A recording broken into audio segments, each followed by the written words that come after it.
Voilà, la deuxième fois, pour nous la deuxième partie, il y a vidéo na biso, pour la makambuka Italie, santé na biso. Voilà, pour la makambuka kolia siko. Alors, pour la kolia, il faut éviter kolia quand on a un mot tardif. Il faut éviter parce que kolia na air tardif, il y a ça la paix, banzoto na biso et fungwama et comme amine, ngana na expérience parce que na bandera kolia ba période mo ba air tardif au moins la moi wenzaliza te na oliaka na butu na vimba ki mabe. Alors ton est kolanda conseil oyo que il y a kolia il faut attention na tika kolia na butu na comme kolia biloko na ngai na air normal na ba moi parce que kolia na moi et permettra digestion ça la bien. Alors, les biso toza ba africain to dire biloko suis epezaka trop ba mala ba fufu ba biloko na biso wana epezaka mingi. Il faut vraiment attention kolia rango na butu. Il faut kolia kana moi. Kolia na moi okosa la déjeuner na tongo msusu ba 8h bien ba 7h au sel déjeuner na omeli après oye tant kolia tant tokoma ba 12h bien ba 13h wana okolamba fufu na yo olie. Tant olie na air wana au moins la digestion de ça la petite comme va pourquoi ba 16h à 17h digestion déjà ça ma ki biloko lie qui déjà et si elimo déjà pe na libumu. Alors et permettre yo na pourquoi wana o mila iloko moi les jours surtout les ba fruits net ba 17h wana okolie mingi ba fruits olie ba fruits na yo ou soit au sel eloko mo boye o eza moins léger ya mukie pona kaka ko bari moins ko bia pour ko longola moins nzala na mukie ya kana ba pourquoi après sima omelite na yo bien melima ya moto notango lingo kendolala soki neto salaka oza na tante oya ko liaka na butu na ndako surtout ba mama mingi na so sa dosemi na mama eza pe ba papa olambi biloko na yo neto salaka wana tante oliaka na butu na ndako ozone la santé ozo vimba okosala ke osomba bola boye ba bolo oyo toyi ba bolo to bombela ngo biloko na frigo okosala osali ba biloko na yo otie awa omiona musala otie na kati ya sac na yo omiona musala na thermos na yo ya te na yo te awa mai kanga moto tita lobi oizalaka wana okanyango bien so kanyango mabe mai mpepe koti moto esili opitali yango vraiment so kangi bien moto egarda moto eza thermos ya moke otie awa ntango olie na mosala vers ba 12h 13h wana un repos alomeli te na oyo omeli yango oso so monki omela no te ntango ozonga na ndako olie na yo kaka omemi kaka oyo olie na yo kaka na ndako apres na poko ntango ozonga na ndako oluki mo eloko mwa mokie olie biloko bakilo te bafufu te na poko wana fufu na yo deja olieki dana na moi oso tokomema kwanga na yo bien loso na yo ou bien macaroni na yo bapate na yo omemi olie après ntango ozonga na ndako oluki so eloko mwa léger olie mpo avant kolala kotiaka biloko ya poa na libumu te mpo eza déconseillé parce que yango nde esalaki mutu afungwama akoma monene mpo digestion esalama bien te bagraisse eza kosakimile na nzoto esalaki okoma monene. Alors soki neti par exemple ezaki omoni ke osalaka na yo te soki osalaka na yo te na ndako soki odéjeuner na yo na batongo makasi omelima ya moto na yo okangi gene na yo ntango tokoma neti ba 8h odéjeuner na yo normal odéjeuner esili si tokoma ba 12h wana 13h il faut déjà olamba biloko na yo soki fufu soki loso soki spaghetti soki makemba soki mbala soki manioko olie yango déjà na ba 13h wana olie ba heure wana si tokoma ba 17h digestion esalama déjà bien na ba 17h wana okoluka pe kaka ba fruits so eloko moko mokie so ya léger oyo okoki kolia en dehors ya fufu ezala fufu te parce que fufu epezaka il faut kolia ona ba 12h 13h et ça la bien pour la digestion c'est ça la mine en pour on a déjà en mouvement si ba 17h digestion ça la manango allez donc on comme ba 19h 20h on peut lier eloko moins léger ya mokie fufu te mais eloko moins mokie au ça là il y a léger au lié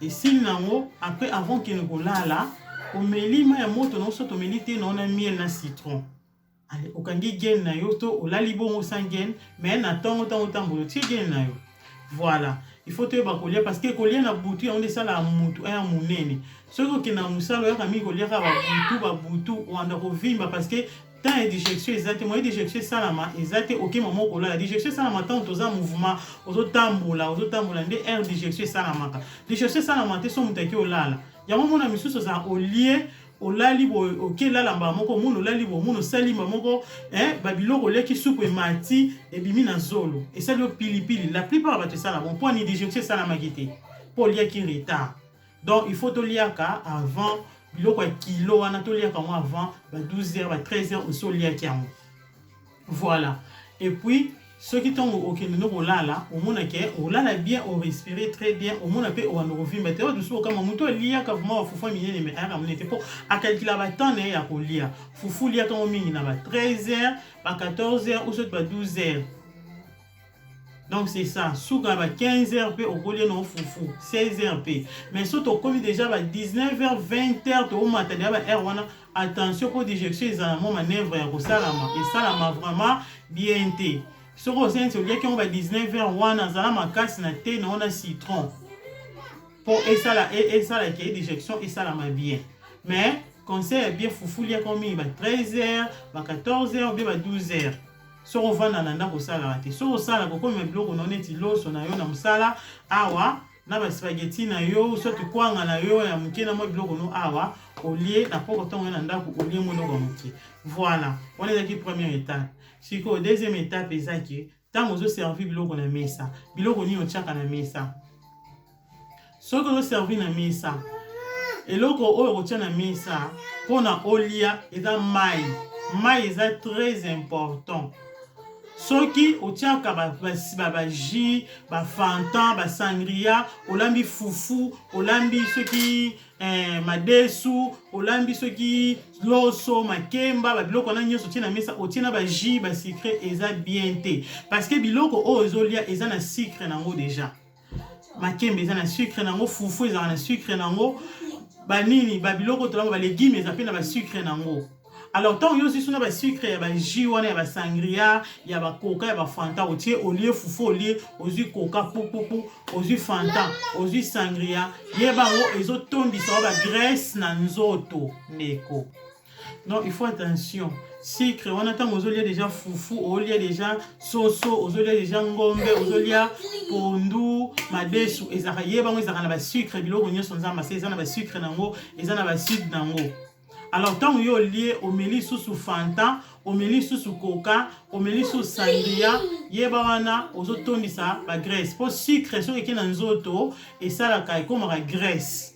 Tant que vous avez 5-6 sucre, il y a Sangria, il y a Fanta, il y a Coca, il y a Fufu, il y a Madesu, il y a Kuyanini, il y a Ngombe, il y a Thompson, et ça a un sucre. Le sucre, c'est tant que vous avez kuna. Et le est bien, est important pour la santé et partager les vitamines wana na ba veine na ba nini na mutu nyonso et partager oyo tika la kawana sikoyo oyo dégage kawana ebima la masuba tango eze ebele graisse wana oyo ebima na nzela ya kosuba ebimi nango osubi yango ebele on etika li place organiser te evandi et accumulé na nzoto ekomi graisse omono komo vimba pour la nini ba biloko ya sucre parce que sucre na nzoto ekomaka graisse. Au cours de YouTube, on a dit un conseil, il y a un spécialiste pour expliquer ma nutrition, pour expliquer que le sucre est dans les autres et comme la graisse. Alors, il faut faire attention, na ko lia na biso surtout biso ba africain. Na mona mingi na banda ko biso africain surtout to lia to tie ba fanta, ba coca, ba sangria, au lieu fufu, au meli sangria eza mabe parce que ezo détruit santé le po biloko déjà eza na sucre nango. Tango mela ba sangria on vimba on ko monene. Et seigneur na biso to mela mingi mai. Tango servir biloko servir na mai. Otie mai bato pe ba mila ba masanga omona bato surtout na ba Congo na so mila ba masanga bazaka olia o mila masanga tani ba vimbaka oko munene na masanga biloko wana ekomisa munene ba biloko ba sucre wana ba sucre ba boisson na moment ya kolia ekomisa munene soki olingi kolia olie omeli mai tant on met la maille au servi bato mai esili après tant boko pema mukie boko pema ta moi ba 10 à 20 minutes pour pemi na masolo allez on servir sucre ba biloko neti ba vin on servir neti ba boisson na sucré na moi biloko mo ya o tia moi ko atu benga ko picard biloko mikie neza mo ba pilipili ba crevette ko sala ba mbinzo sala mo ba pilipili bo tia na munoko muke ozo mela moi vin na yo ozo mela moi sucré ozo mela moi loko moko ya mukie oyo pona bato yo bomela ba vin ou bien ba sucré okomela après kolia après boko l'exciter ba 20 minutes nde oyomela pe omeli ngo ya mukie nde bongo esala ki ozala à bonne santé. Voilà. Net na ba fête ok na omso lo ba na ba fête net ba servir to servir biloko asema sa oui. Na fête a servir bino ngo eza nango ya chaque jour ezaka pona mukolo moko esa nango lo moko te. Ba ko servir no biloko bolie bomeli pe ba sucré na bino ba vin na bino ensemble na kolia esa le loko te po eza nango ya mukolo moko. Mais soki yo oza nango ya bitide ya chaque jour ya kolia voler il faut sucré, il faut sangria, il faut bo eza mabe. Lia mela mai. Après le kisi ba air moko boende okomela sangria, okomela sucré. Voilà. Donc voilà. Oyo mela ba sangria no après d'avoir kolia aussi li so pemi ne romelango. Koza te na bitide ya ko servir biloko na ba sucré eza bien te. Eza bien te pour na santé surtout. Eza malamu te. Donc c'est ça, ils ont bien été comme la colia, na ba sucré, na ba vin, na ba nini ba nini. Vin ba tia on a moment oyo, oko sala bo sisi da colia, otumbe mo biloko mo boye, otumbi mo msumo likaya bu neti mo loko mo boye mikie o za mo ba pilipili ona olia. Tango olia mo misunya na mikie, ndozo mela vin. Nde ozomela mpe mwa sucré na yo ou soit pe ba biloko moko ya mikie neti ba mbinzo ba crevette ba biloko moko ya kotiaka na mo munoko eza te kozolia fufu ba légumes ba ni non eza biloko moko ba melango na sima après avoir kolia. Donc ceux qui au servir biloko na ba fanta na ba nini faut otika au servir ba biloko na ba fanta na ba sangria et vimbisaka et comme ça mutu ke avimba au lieu au mieux mon bona bo avi dane ba ndenso ngola ba lobaka ozomela ozomela okovimba. Mutu mususu azana nzoto moko boye efungwama na ngo te. Omona omela ni biloko wana nyonso kolia aoyeni munene te. Donc babenga ngo métabolisme. Si métabolisme na ye eza nango bongo eza kata lié afungwama te. Ya ko gona ko mela ba biloko wana zolia ne ba sucré mais ça fait très attention pour na ba diabète. Kolia na komela ba biloko trop sucre na nzoto. Et puis na ba alcool ebele na nzoto zolia ozomela evimbisaka pe. Faut attention. Mutu mususu awozanesi ba nzoto na biso ezara. Omeki ka kolia muke ofungwami. Omeki kolia bebele ofungwami ozana rapidité ya kofungwama. Il faut très attention na biloko wana. Il faut très attention. Soko olia tia mai na mesa mela mai. Ça dépend biloko olia surtout na ba pona fufu. Fufu na ba loso wana na ba spaghetti melaka mai. Uso tozwi mai na on citron otie uso tozwi ba limonade bateka limonade okotia limonade na yo obakisi mo citron mo muke olia mo biloko no mo mike omela na limonade. Et puis attention na ba eau gazeuse na ba eau ba bengo na Angola ba bengo ba gazoza ba tawa Angola ba yebi. Ba biloko eza na gaz ba canette wana soko olia attention na ba canette. Attention pe na ba mai o eza canette ya ba tonique eza na gaz. Soki pozo lia ko melango te po evimbisa ope. Tonique wana ba melango à part o melango na moment moko olia te o so lia ki déjà plutôt olia ki déjà biloko digestion sana ndoko ko ko melango ba biloko wana mais eza pe déconseillé pour na biso surtout ba mama e fungola rapé nzoto makasi ba biloko ba gaz wana. Voilà, il faut beaucoup d'attention. Ce que vous servez foufou na mesa, biloko kolia na air repas, servir batuna mai, pour servir na ba sucré te parce que ce que tu sucré mutu akovimba. Ngaso ina ndako na ngana servir biloko na tshelo mai. Pour la santé na omeli mai, olie omeli mai et si après simane so to fandi to beti masolo allez. Tant to biloko esa na digestion ni na ko servir soit sucré ou soit na servir loko mo ya moneti ba limonade wana emsu ba sangria pe na ko servir en pe ali na servir yo na mwa biloko moko ya léger ya mikie o ko mela to beta emsu masolo. Donc il faut tout ça très attention na biloko to servir na mesa pour na kolia. Tango otiaka fanta olie fufu munene na ba pondu na ba biloko neto lamba kolie alozi fanta okuboli ozi coca omeli ozi sangria omeli ali lobi kuno ba no vimbo comprendre ndena ko munene na olia na ngani te eza ba accumulation ba sucre tondi na nzoto et former graisse. Il faut tout ça vraiment très attention na biloko to mela na moment ya kolia. Moment kolia ba melanga mai eza très important. Mai eza na mungu ate eza na sucre ate eza na mafuta te. Mai eza mai ndenge nza masali yango eza naturel po tango olie ba biloko mafuta ba mungu ba nini obakisi mai ekwa sala ke ba mungu wana ba sucre na eza suna makasi na mo vraiment te to mafuta eza pena ndenge eza kite ya makasi pona esala ke nzoto na ebeba te to okoma ovimba te ko léger ba biloko wana na kati po digestion esalama bien. Yo pose na bitida omela mai te onga mela na mai te eza bien te pardon plus tard et quoi qu'on cause malade dans nzoto mai eza très important.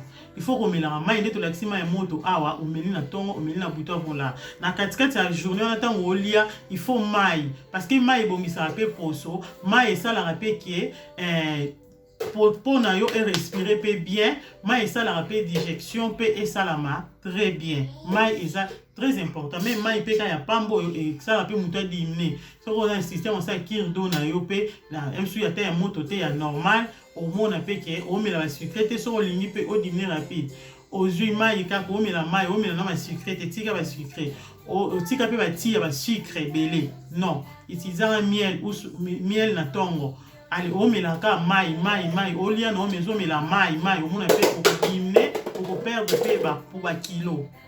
Donc c'est ça. Donc c'est ça. Ce que l'uni au belanga mai tika no sucré, tika ba biloko ma sucre, melaka mai, o sala na tongo.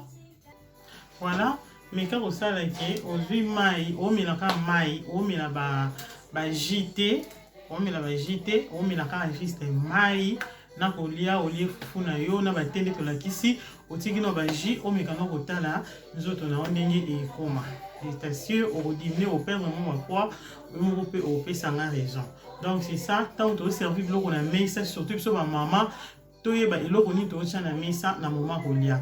Mais c'est ça, ni mai, na maman, kolia. Logo la baji. Baji, on a pas mis la moitié, na pourquoi, ba air moko boye, o ba li na ba daba si ba li qui dit je suis sanami, ay ba ko mi na ba mo baji, pe baji mini te parce que ba sucre wana et quoi accumuler et ça les graisse et comme ça ramontonner. Donc c'est ça. Yangwana nangaki na partager pe lelo lisusu en tout cas tout ça attention na biloko na biso oyo tozoliaka yango pe to lela kamsu po na ba graisse et limite ne longi musuti na eko ovimbisio. Donc c'est ça te on a la kisi ya citron na miel tant ozo melango et ko boma ba graisse na kati et ça la pe sur za muto ba graisse ma mingi ne longi et ça ba graisse elongi ba na odemne mais na la astuce mususu po na ba graisse ya elongi tant ozo mela te wana et ko ba graisse akati et puis ozo travailler pe longi na ba sti na ba ni lo ko mona la kisa po na ko la ba graisse ya elongi. Donc c'est ça. Nzambe apambola bino o makambo elongi to sala mo sima lelo to zena na makambo kolia na santé na biso comment to ko sala poto za la bonne santé poto za la batu oyo pe baza épanoui na santé to za ba pasi na nzoto te parce que soko munene ba articulation comme ça la pasi même il ko talon ko rola te so la to ko ba genou pasi po ni kilo po wana ezo kitana mikuwa misu pe mo déforma makolo mo ba genou comme x po ni kilo ya nzoto eleki miko squelette eza muke na kati kilo wana est déformé makolo. Donc au moins na déformation au moins makolo ko ngoma x boy po ni kilo ya nzoto ya misu ya nzoto comme kilo et kititi na miko na squelette ya nzoto est déformé makolo. Donc il faut tout ça très attention moi comment ngazema ko x teni na koma ko x boy po munene kilo wana. Donc il faut que ba biloko ni to servir na mesa surtout sur maman biso to lambaka tango tie biloko na mesa serva kango na mai ba jus ba vin ba sangria après aussi si ko lia bo vandi mo mki obeti masolo et si lindo ko servir biloko wana après. Donc c'est ça. Vous souhaitez au mela qui ont déjà avant après au lia na yo et ça eloko te ke au lia au melango au même moment aux lia.